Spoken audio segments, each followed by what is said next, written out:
Welcome to FIU Football Weekly for Week 10. Panthers coming off a 48-31 win against the Charlotte 49ers. And as usual, Coach Ron Turner joins me. And, Coach, pretty balanced effort from the offense on Saturday. And guys did what you had to do to get the W. Yeah, we did. And as I told the team afterwards, it was truly a team win. You know, defense, special teams, offense, everybody contributed. We came out strong. You know, got the stop defensively, got the block punt for a touchdown. Offense took the next drive down and scored after they had come back in their second drive and scored. But we scored on defense, scored on special teams, had a special teams play, set us up on the 8-yard line. So that was nice to see, getting everyone involved. Yeah, I got to check the last time FIU scored a touchdown, offense, defense, and special teams in the same game. I know it's happened. I just don't know. Got to go look in the record. We were discussing that, wondering if how many times this happened. It hadn't happened since I've been here. We're pretty sure of that. No, I think it's happened once. I just got the game's like at the tip of my tongue, and I just can't get it out. I know we had several defensive touchdowns last year and several special teams touchdowns. I'm not sure we had in the same game. Yeah, all three. Of them, exactly. Yeah. Coming out of that one, Clinton Taylor had a big game. 9 catches, 126 yards, 2 touchdowns, and really what you guys needed with Jonnu out again. Yeah, he has done a really good job of stepping up the last several weeks. He's picked up his tempo in practice, been practicing extremely well, and it showed up in games. I mean, 9 catches, 120, whatever it was, yards, 2 touchdowns. Probably the most impressive thing, he was targeted 9 times. He was targeted 9 times, caught all 9. Yeah. Maybe we should have targeted him 12, 14 times. That might be the case in the future. Well, let's look back at the Charlotte FIU game from last Saturday. First ever meeting between the Panthers and 49ers, and we'll start off with a Michael Wakefield tackle for loss. Yeah, it was a great start, as I mentioned earlier. Got 3 and out, stopped him, and then blocked the punt for a touchdown. So really couldn't have started much better than that. There's the first of his 4 sacks, which tied a program record for most in the game, tying Antoine Barnes and Audric Adger. Yeah, good play there by Kenyatta Anderson, freshman coming off the corner. They were a little late getting out to pick him up, and he took advantage of it. He's very quick and very explosive. We work on the pump block drill, quite often, and it paid up right there. First time FIU scored on a block punt since 2008 against North Texas.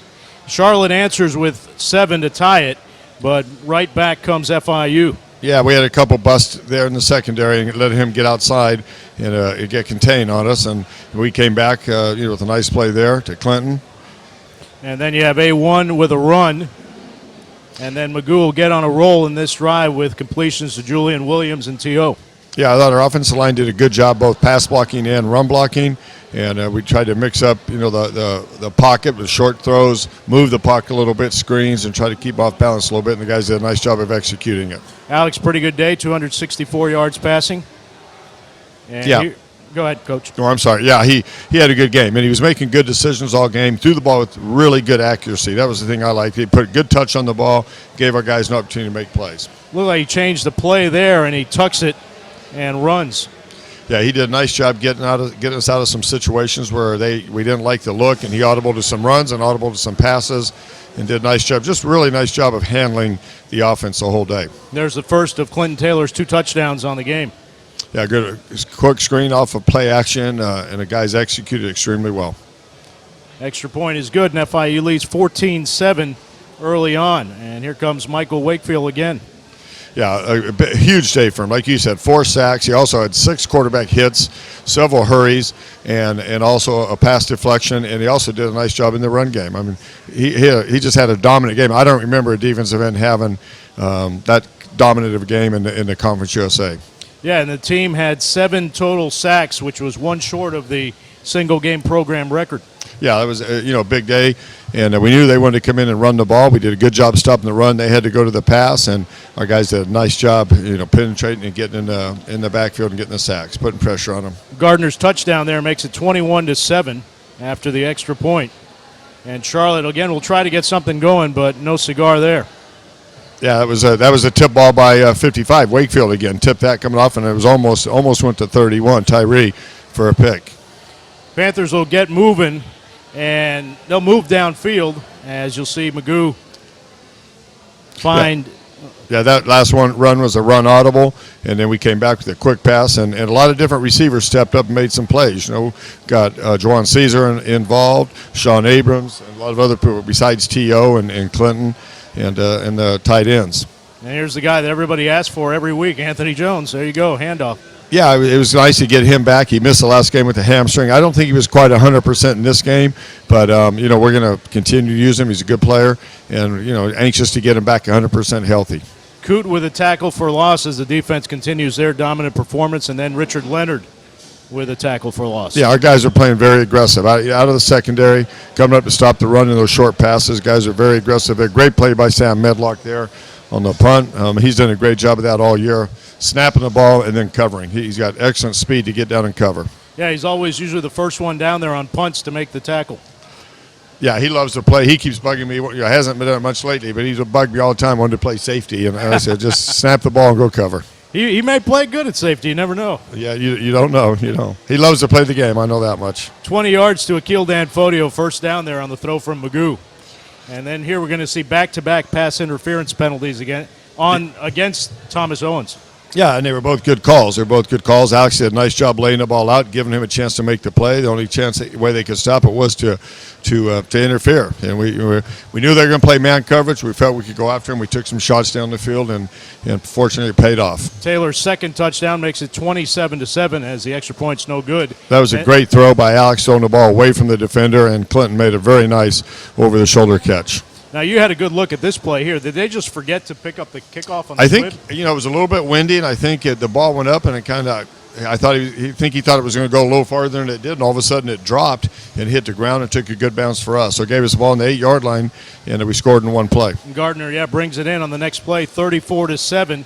And it'll be 34-10 at the half. Second half action now. Coote with a sack. Yeah, that sack was a great play on the sack, but not very good afterwards. Getting a celebration penalty, taunting penalty. They wouldn't have gotten any points before the half if we don't get that, and we let them off the hook, and they got 3, and we gave them a little bit of hope, a little bit of life at halftime. We got to eliminate those mistakes. That's not what we're about. And Jefte Matillis with back-to-back plays here, a sack and then a tackle for loss. Jefte's done a nice job filling in for Trayvon Williams. He's done a really good job. He's gotten better and better each week. He played a very physical game this week, very aggressive game, very physical game. Did a nice job. And here's Nico. It's nice to get him back in the lineup. He was out for a while. Nice to get him back, and big play. Good field vision by him cutting back like if he was a receiver or a running back. He showed some good running skills there. He's a good player. We know that. And he's got good instincts, good nose for the ball. And the guys did a nice job blocking for him as well. Look at that cut. That's very nice cut. Yeah, he's got good vision. You can see his eyes, scanning the field, looking around. And he's a good football player, so it's nice to have him back. And this the final touchdown drive for FIU. Magoo to Thomas Owens. Get closer. Yeah, T.O. had a good game. He stepped up and played well. So did Julian Williams. Again, we're missing a lot of names in the passing game. A lot of different receivers stepped up, which we need with Greiner and John New out. We need that, and Akil Danfodio stepped up and played well for us in their absence. Gardner to the half-yard line, and then the slant to Owens for the touchdown. Nice play there. Good route by T.O. getting a little bit of separation. Good read by Alex. That ties the single-season program record for receiving touchdowns held by Jonnu Smith. Now Owens and Smith share the record. And then our executive producer, Brian Duvall, wanted to get Trey Anderson highlight in because he's from Texas, just like Trey is. Yeah, exactly right. 34-yard run by Trey Anderson. Yeah, Trey got in. It was nice to see Trey get in there and run the ball a little bit. And, we're trying to obviously get some first downs to run the clock out. And he had a read on it, and his read said keep it, and he kept it for a nice game. It was good to see. 48-31 your final, and now you turn your attention to Marshall, and we'll get that to them in the next segment. Well, I guess going to this one, you're 5-5 now, 2 games left, one at a time, I guess, right? Just taking one at a time. We know we're going against a good Marshall team on the road, very well-balanced Marshall team on the road. But, again, it's about us. It's always about us and what we do, and we had good meetings yesterday. Our guys are focused. They're ready to go. They're anxious to get back out in the practice field, and I think they're ready to accept the challenge. Well, take a quick time out on FIU Football Weekly. Come back, and we'll talk about the Thundering Herd of Marshall. Conference USA has a history of greats. But being great is not limited to athletics. Be authentic. Be determined. Be proud.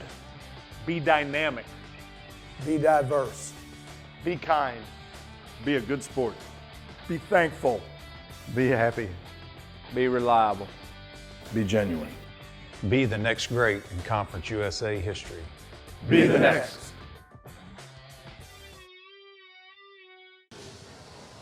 Welcome back to FIU Football Weekly. Clinton Taylor joins me this week.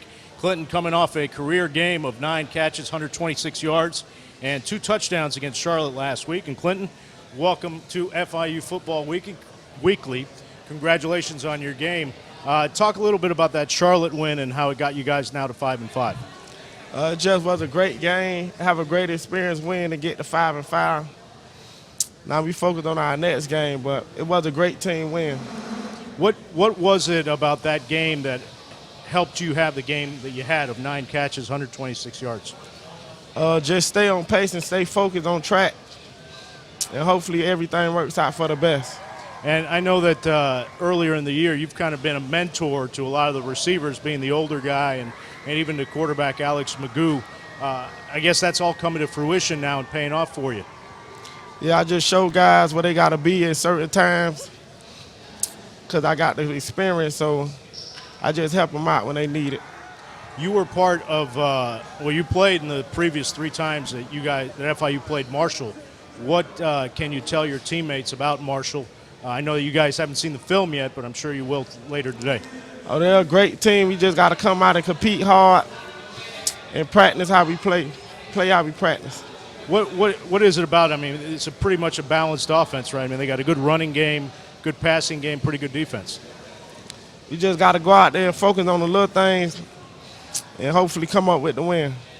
Now, as far as, we don't want to get ahead of ourselves, but one more win gets you guys bowl eligible. Of course, the last time FIU played in a bowl game was against Marshall in St. Petersburg. You were part of that team, and I know that you guys don't want to get ahead of yourself. Well, what kind of experiences can you share with your current teammates from that bowl experience?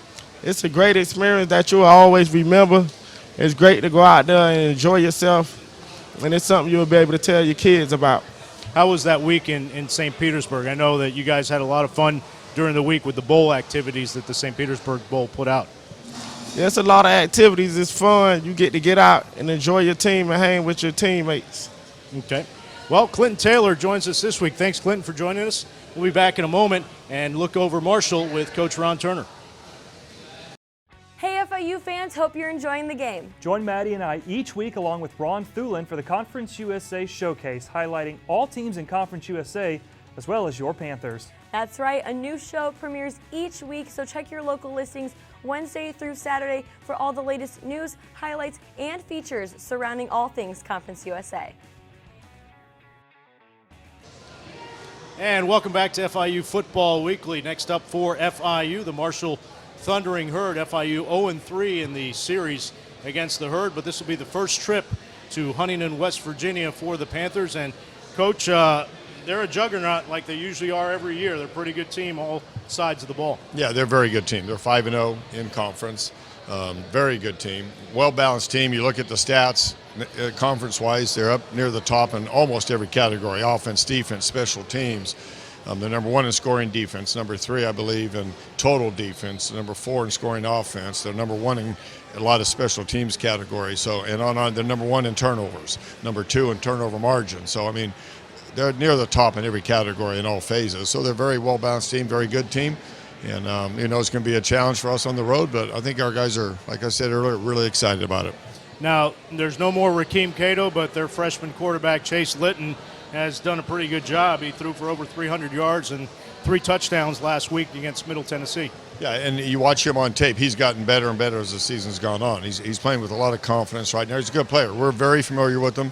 We knew about him in high school. We, looked at him, recruited him out of high school. He's a very good player.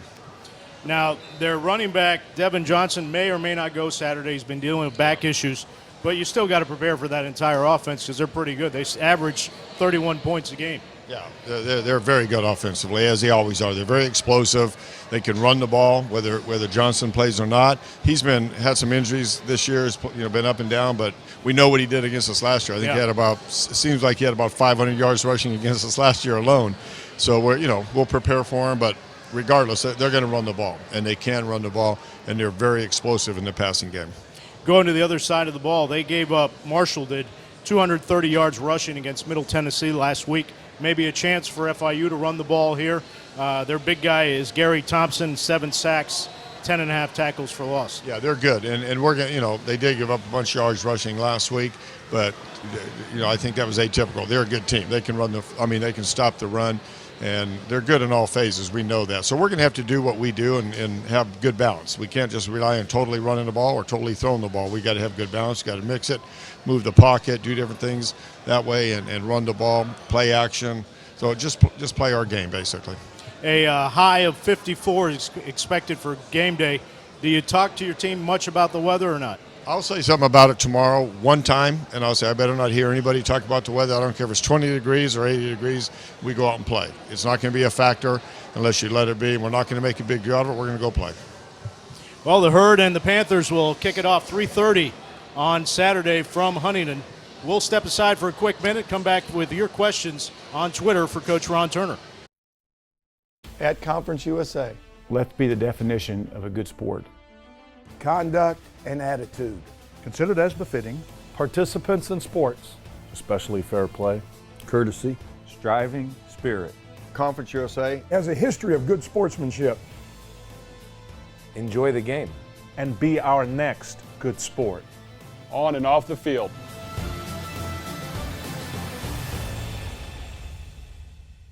After defeating Charlotte, FIU is one win away from becoming bowl eligible. The Panthers will try to get that win against Marshall this Saturday. The last time FIU went to a bowl game was in 2011 against Marshall in the St. Petersburg Bowl.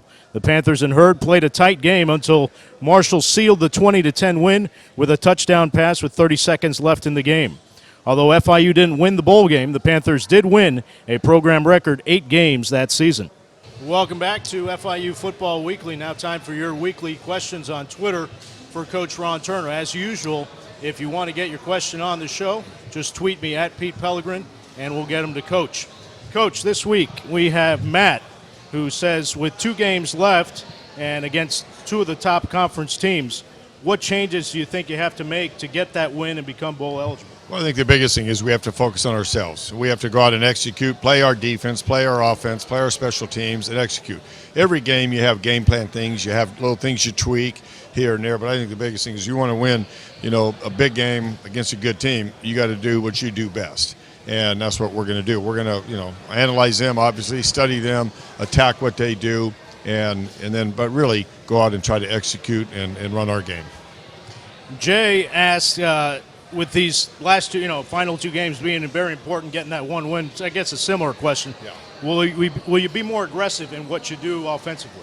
Well, I'm not sure we'll be more aggressive. Again, we'll do what we feel we need to do to win the game, which is run the ball, throw it, mix it, do all those things. I don't know if we can be more aggressive than we were last week. We threw it deep, I don't know how many times, but a lot. And, we'll go after them. We're definitely going to be aggressive. That's my nature. That's what I'd like to do, but we're going to run our offense.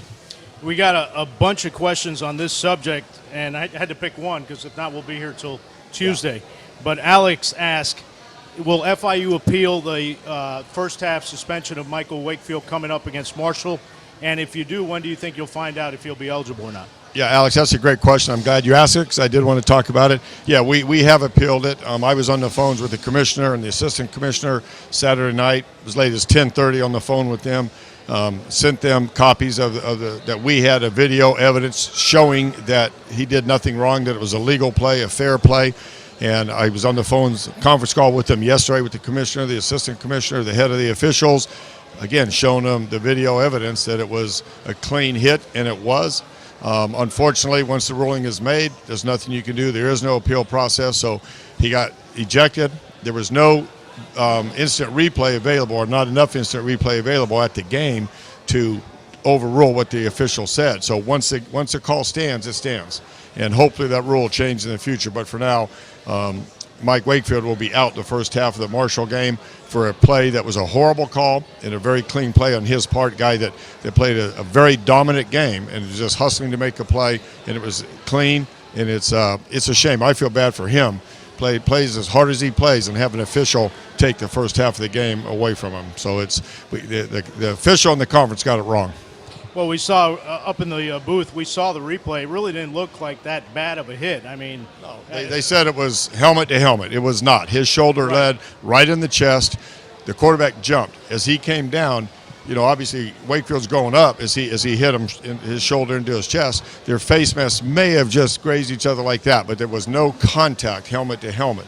So it was just a bad call in an unfortunate situation, and obviously I feel bad for us, but I feel worse for Michael. Yeah. I mean, he's playing his heart out, and to be taken away because we couldn't get it right is not right. Okay. Well, that'll do it for FIU Football Weekly for Week 10. For Coach Ron Turner, this is Pete Pelegrin wishing you a good week, and we'll talk to you next week after the game against Marshall.